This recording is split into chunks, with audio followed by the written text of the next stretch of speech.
Yeah, listen to that funky guitar. E aí galera do YouTube, estou aqui para trazer mais um vídeo para vocês. E desta vez eu vou estar ensinando a vocês como vocês baixarem o aplicativo do WhatsApp Web. Melhor dizendo, baixar o WhatsApp para o seu PC, né? Deu para entender, eu acho. Mas vamos lá. Eu vou estar deixando esse link aqui, tá? Pra vocês entrarem nesta página aqui na descrição, tá? Que é o Chrome Web Story. O que vai aparecer aqui? Aqui não vai estar desse jeito, né? Vocês vão clicar aqui, aqui vai estar escrito baixar essa extensão pro Google e tal. Você vai, clica, faz os bagulhos tudo lá certinho. Aí vocês instalam a extensão lá. Depois vai aparecer uns bagulhetezinhos assim.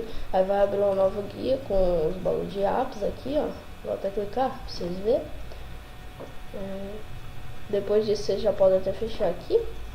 Aí é que vai aparecer, tá? Vocês clicam em WhatsApp,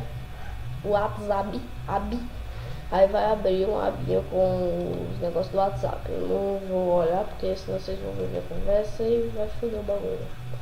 Né? Agora, o que vocês vão fazer? Vocês vão clicar em fixar este programa na barra de tarefas. Aí então vai ficar fixado aqui, né, assim, na barrinha de tarefas. Aí toda vez que você quiser entrar no seu WhatsApp no PC, é só você clicar na abazinha e vai entrar no WhatsApp, tá?